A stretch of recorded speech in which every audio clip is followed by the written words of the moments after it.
So we're back, and for today's video we're going to be talking about our favorite beauty secrets slash tips that we probably haven't shared with you guys before, but we thought we'd share because they're really helpful and they're super like hacky, if that's a word. So they're like really affordable and they save a lot of money and time. Yes. If you guys are looking for some new tips to try, then these are really helpful for us. And some of them you may have heard of from other people, but we like to think we discovered these ourselves, to be honest. And we've been using these tips for quite some time.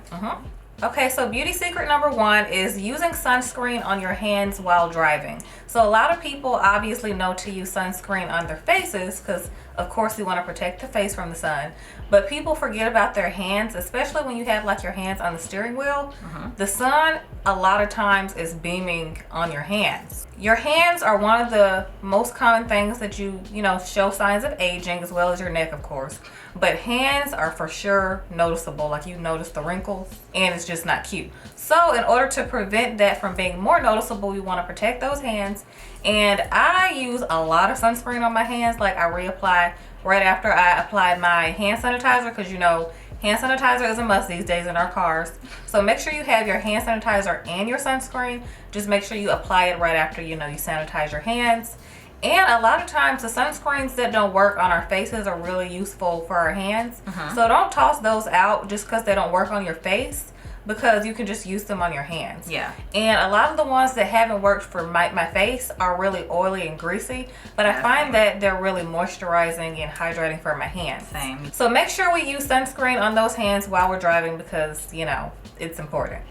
So the next one I've been doing for years now, and it has worked wonders for me because I'm not really a lip scrub kind of girl. I have very sensitive lips, so scrubs don't really work on my lips. If you want to save some money and not have to purchase lip scrubs, then using a hot towel in the morning to exfoliate your lips is super helpful. It works wonders for me, and it only works if you have like a nice thick like lip balm or lip mask on the night before to penetrate into your lips, and then the next morning you take like a nice rag, like not a soft one like decorative towels. You need like a good rag with like actual like exfoliating, like I can't describe it. Like, you know the difference when you look at a soft towel and then when you look at like a rough towel? More texture? Yeah, more texture. Those are the kind that you want to get. So like not a decorative towel, like an actual body rag.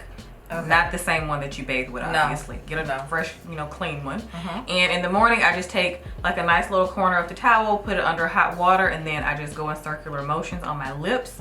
And I'm telling y'all, it gets all the dead skin off. Actually, it gets more dead skin off for me than an actual lip scrub would. Yeah. So it saves a lot of money. So one towel versus buying lip scrubs over and over again saves a lot of money and time. And it makes your lips nice and plump and juicy looking, and it adds like a nice like natural tint and color to your lips to like make you look more awake as well. So it's been working wonders for me over the past few years if you have super chapped, crusty lips. So that's super helpful. Okay, so the third beauty secret is using baby oil to shave your legs if you've ran out of shaving cream or if you don't like shaving cream. So we all know that shaving cream can get on the pricier side depending on which brand you use. And oftentimes shaving cream does go a little bit faster than baby oil. Baby oil you can use a little bit less and your legs will still be super silky, super soft. It doesn't really matter what brand. Whichever one that you like to buy, then use that one, and I promise you it will last so much longer than shaving cream, and the finish is just as nice and soft. But sometimes, depending on what shaving cream that I was using before, I find that the baby oil worked better. So depending on what brand of shaving cream you've been using, if you ain't feeling that one, switch to baby oil, and I promise you will save some money because like I said, it lasts a lot longer. And just when you rub it into your skin and glide like whatever razor you use, for some reason it just glides a lot smoother than shaving cream does. And I've been using it for quite some time, so if you guys want to try that beauty hack slash beauty secret, let me know if it works for you because it's been working wonders for me.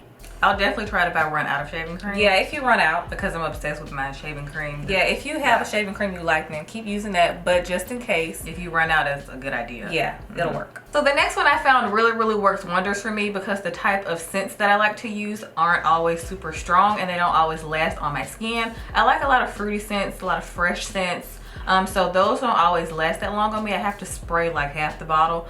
So to avoid that, what I started doing is putting on some kind of oil all over my body, because obviously I oil my body at night, but sometimes during the day I don't always put more oil on.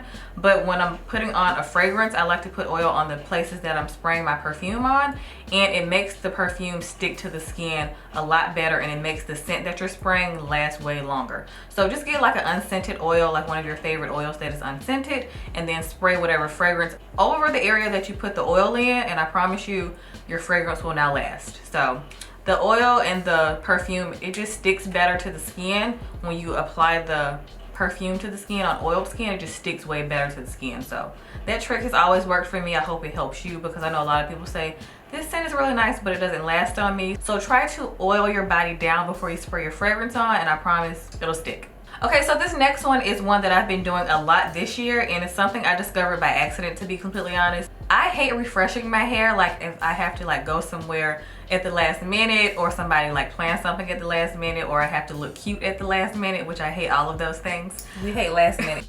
Exactly. But whenever I have to do this and I don't have time to re-wet my hair, or like do another wash and go, or like spray all of my hair down, I like to refresh my hair without re-wetting my hair. So I briefly showed this on my Instagram when I did like a living proof post. It was a sponsored post, and I used one of their products to refresh my hair without re-wetting it. So that was kind of like a mini tutorial of that, if you guys want to check that out on my Instagram. But I did recently film a longer one for this channel that'll probably go up after this video of how I do it more in detail. And you basically just want to have a water-based product. And also specifically, whatever you're using to refresh your hair, make sure it's the exact same product that you used to originally do your wash and go.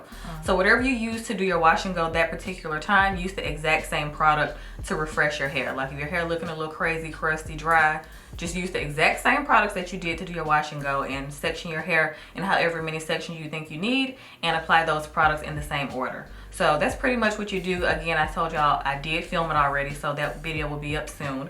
And it just saves me a lot of time, because my hair takes so long to air dry. Our hair takes forever to air dry. Even when I sit in front of like my little fan, it still takes about 2-3 hours. Yeah. So if you don't always have that kind of time to air dry your hair, or you don't feel like diffusing, using a product on your hair without the water, it takes way less time to dry. Like when I did this refresh, my hair only took like 45 minutes to an hour to dry, versus the 2, 3, 4, 5, 6, 7, 8, 9, 10 hours it usually takes to dry. Okay, so that's one of my favorite tips. The next one is to use a spoolie for your baby hair. So I discovered this when I was in need of a brush for my baby hairs, and one wasn't near. So I was doing my makeup and, you know, putting on some edge control, and I realized I didn't have anything for my edges. I was using my nails, that wasn't working. And then I realized, oh wait, this spoolie is pretty much a brush, so let's try this. And I discovered that it works wonders. And when it comes to baby hair, I'm not into the, you know, take your fringe and brush it all the way down to your forehead to create baby hairs. That's not what baby hairs are. Baby hairs are very short. They're a lot softer than the rest of your hair, and they should naturally come out when you use the spoolie. So that's one of the other reasons why I like the spoolie, because the bristles are short. In other brushes, sometimes the bristles are too long. Too much hair out. And yes, it pulls too much hair out that doesn't, you know, need to come out. That aren't baby hairs. Right. That's why they call them baby hairs. So I've been liking the spoolie trick just to like brush out my little baby hairs, and it just looks more natural and more effortless. Yeah, I feel like sometimes the baby hair trend can look it looks like too much effort, if that makes sense. Yeah. And the point of baby hairs is to look effortless, yeah, and natural. So I feel like it's kind of defeating the purpose these days, but to each his own. If you like that look, then do you. But for me, the spoolie is the perfect, you know, amount comes out, and I like that look. So yeah, you've been looking for something smaller than an actual edges brush, or anything else that you used to use that used to take too much hair out. Well, toothbrush works pretty decent. Toothbrush is fine. Use like a smaller toothbrush. But this is when I was, you know, it was an emergency, and then I just had my spoolie, and I just went ahead and used that. I'm noticing some of these things are accidents. Yes, most beauty hacks or beauty secrets were accidents initially. Yeah, and you didn't have that original thing that you needed, and then the thing that you actually used ended up working better. Yes. So use a spoolie for those baby hairs, and it will look so much better. Okay guys, so that wraps up this video. We hope it was super helpful for you guys. because these secrets have helped us a ton over the past few years of us discovering them by accident, but they've worked wonders, so we hope they work wonders for you as well. We will have a list of products that we showed in the video that we didn't really mention, but products that we actually use for these secrets in the description box for you guys to check out if you're interested. So yeah, we hope you guys enjoyed this video, and we'll see y'all next time.